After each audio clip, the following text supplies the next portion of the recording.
Y bueno amigos, estamos aquí listos para el segundo video del día. Es la tercera vez que me pongo a grabar este video por diversos motivos que no quiero expresar, porque yo creo que cada vez que empiezo a explicar por qué el anterior lo tuve que desechar, me sale algo mal y entonces me toca regrabarlo. Así que espero que este sí quede bien, que el audio quede bien, absolutamente todo. Vamos a repasar unas cosas muy interesantes que me he encontrado y que me gustaría analizar con ustedes, y yo por supuesto les voy a pedir una sola cosita, y es lo de siempre, que me acompañen hasta el final de este video. Lo descubrimos juntos. Sin mucho más cuento, pues damos play. Y muy buenas a todos chicos, bienvenidos nuevamente a este su pequeño espacio para madridistas, y como ya ustedes lo saben, aquí traemos información relacionada con el Real Madrid, el 15 veces campeón de Europa, pero también con el mundo del fútbol en general. Y muchachos, lo que les estaba comentando, vamos a repasar varias cosas interesantes que me he encontrado y que por supuesto me gustaría analizar con ustedes. Varias situaciones realmente increíbles que bueno, nos vamos a poder disfrutar seguramente como nunca y como siempre. Quiero que arranquemos algo muy rápidamente con el Loco Gatti. Ya vamos a escuchar algo de J. Jordi, que ya ha hecho una pequeña predicción para lo que se viene en la temporada, que está a punto de, o que comenzó ayer prácticamente, por los contratos y lo que siempre decimos. Pero en este caso quiero que escuchemos algo del Loco Gatti, muchachos, que me pareció bastante interesante. Por cierto, hace días escuché o entendí o algo así, vi que el Loco Gatti como que había fallecido su mujer.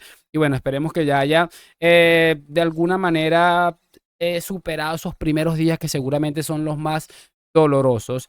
Quiero que escuchemos esto de Gatias de hace algún tiempo y que bueno, me recuerda algo de lo que está pasando con Cristiano a día de hoy. Porque le tiene envidia, envidia porque es guapo, la envidia porque es guapo. Voy a decir lo último. A mí me gustaría, yo soy argentino, campeón, y me gusta Messi. A mí me gustaría ver a Messi en todo el estadio como lo putean a Cristiano, a ver si se la banca. Es el único jugador que juega en contra de los jugadores y de todo el mundo, que lo sirvan y siguen jugando. Hay que tener una pelota así, y él la tiene. Correcto. Y te estoy hablando como jugador porque viví ese momento. Loco, Lo viví. que se mire, que se va a mirar, que reflexione tu también. mente, tu corazón te manda a hacer eso. ¿Qué se va a mirar? Se puede mirar si el tipo es falso, pero cuando un tipo real como ese, no se puede mirar porque nace, porque lo tiene de corazón, tiene la piel así, es así.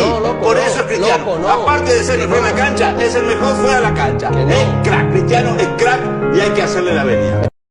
Ahí está lo que les estaba diciendo, muchachos, y bueno, obviamente en su momento ya estaba Cristóbal Soria y esta gentuza del Chiringuito haciéndole la competencia mediática a Cristiano. Yo siempre me he dicho una cosa y me pongo a pensar y digo, ¿cómo es posible que según ellos no hay ningún tipo de debate? El debate es inexistente entre Cristiano y Messi. Si el debate es tan inexistente como ellos aseguran siempre, entonces ¿por qué siempre están intentando justificar o querer menospreciar a Cristiano para enaltecer la figura de Leo Messi? Realmente vergonzoso. Muchachos, quiero que rápidamente escuchemos algo de Jude Bellingham, que me ha parecido bastante interesante relacionado con el gol que mete hace realmente bien poco, en el que, bueno, escuchamos o vimos realmente cómo salvó a su selección. Y bueno, bastante interesante lo que comentó. You know, when I was in the air, I thought, oh my God, I'm like 6 feet off the ground, and it's like Ronaldo, but it was watched it back, and I've still got one arm on the floor. So yeah, it wasn't the most acrobatic, but I think it was a nice contact. And you know, when I turned around on the floor and just saw it kind of rolling in, I thought, oh my God, definitely one of the most important and memorable moments of my career so far. Bueno, ahí lo que comentaba, y aquí está un poco traducido porque está en inglés evidentemente, dice: estando en el aire pensaba, Dios, estoy a 2 metros del suelo, y es como si fuera Cristiano, pero vi que tenía un brazo en el suelo y no fue lo más acrobático, pero creo que estuvo bien, uno de los momentos más memorables de mi carrera. Mira que en este tipo de situaciones lo primero que los futbolistas de élite piensan es en Cristiano Ronaldo, porque seguramente es lo que más se asemeja a una locura como la que terminó haciendo Jude Bellingham, que bueno, un ejemplo de grandeza absoluta y total. Cristiano a tope siempre. Quiero que veamos esto de Davo, que es el creador de contenido argentino que siempre estamos escuchando y que habla un poco sobre algunos madridistas y el tema Cristiano. Todos los que dicen que después de todo lo que pasó, que se fue Cristiano de Madrid, ganó 2 Champions más y son el mejor equipo del mundo, que demuestra que el Madrid no necesitaba tanto a Cristiano, lo voy a decir, Si Cristiano no hubiese jugado en el Real Madrid, hoy el Real Madrid tendría 11 Champions. ¿Ok?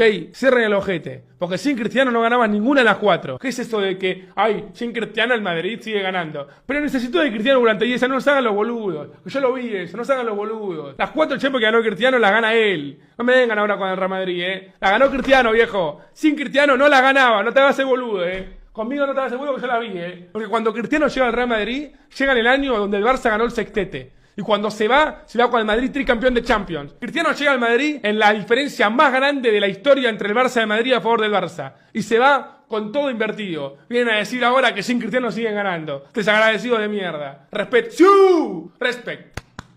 Respect por mi bicho, el comandante.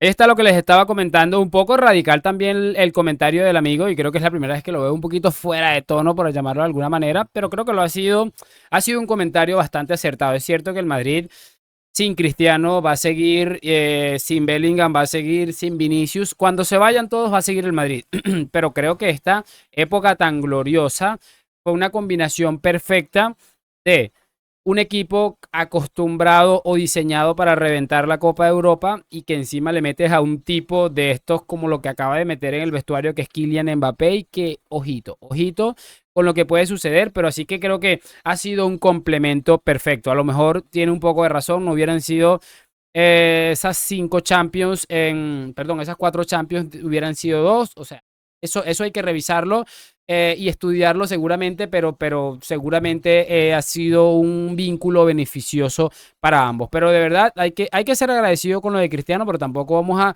aguantar absolutamente cualquier barbaridad que a veces se lee y se escucha por allí. Yo quiero que escuchemos a esta mujer, porque ayer estaba la señora Barceló. Estos mesicópatas siempre, como les digo, están intentando echar mierda a Cristiano a la primera que tienen. Y estaba la señora Barceló, que es una impresentable con las letras en mayúscula, haciendo el ridículo ahí con el tema Cristiano, y llegó esta muchacha, esta periodista, perdón, que le puso en su sitio inmediatamente. Es que si esta actitud la estuviese teniendo un jugador que se llama Leo Messi, estaríamos aplaudiendo, diciendo que está muy bien luchar hasta el final, no parar de intentarlo, tener ese carisma, tener esa ambición, y parece que haya gente a la que le molesta que Cristiano, con la edad que tiene, siga teniendo ambición y quiera buscar ese gol histórico, a nadie y quiera le molesta salirse de la Eurocopa, jugador, y llore de rabia por querer marcar el penalti que le daba el pase a su equipo. A mí me molesta más. Eso es lo obvio, eso. Ahí está lo que les estaba diciendo, muchachos, y me parece sencillamente brutal. Un discurso brillante, y además que si lo comparamos en su momento con el Messi que se puso a llorar, no sé si lo recuerdan, el Messi que se puso a llorar recientemente y en el que, bueno, decían algo como que no sé qué, que pobre Messi, al punto de que este hombre se hizo una llorada histórica y renunció a la selección, una jugada absolutamente patética que, bueno, le permitió tapar un poco el ridículo al que estaba siendo expuesto. Quiero que cerremos este video con esto de J. Jordi, ya después de repasar algunas cosas de Cristiano y de cómo se están aprovechando de un mal partido que hizo Cristiano ayer. Bueno, no ni siquiera un mal partido, porque al final se reivindicó en la tanda de penaltis. Quiero que veamos esto de J. Jordi, que me pareció increíble. J, ¿quién es superior al Madrid para vos? La Liga tiene 38 fechas y la Liga la ganó, pero tranquilo y acomodadamente el Madrid. Manchester City sobre todo, y estoy con Jorge Alessandro. El Barça, con 2 pequeños detalles, creo que es mejor. Eso, bueno. La risa, uy. Bueno. Es que ayer Jorge dijo que no veía tan mal al Barça. Me parece realmente dramático, y es que da la sensación de que lo estamos escuchando de esto hace cuántas temporadas y siempre termina de una manera negativa para los culés. Al final esta gente no va a dejar de hablar nunca. Entiendo que es parte de su proceso ilusionarse, pero yo creo que es indigno decir este tipo de cosas después de el historial que trae esta gente. Pero bueno, no me quiero enredar mucho más, solamente espero que hayan disfrutado de este video, que me hagan saber sus opiniones en los comentarios, que me dejen su like, suscripción. Gracias por acompañarme, nos vemos en un próximo video. A la Madrid y chao.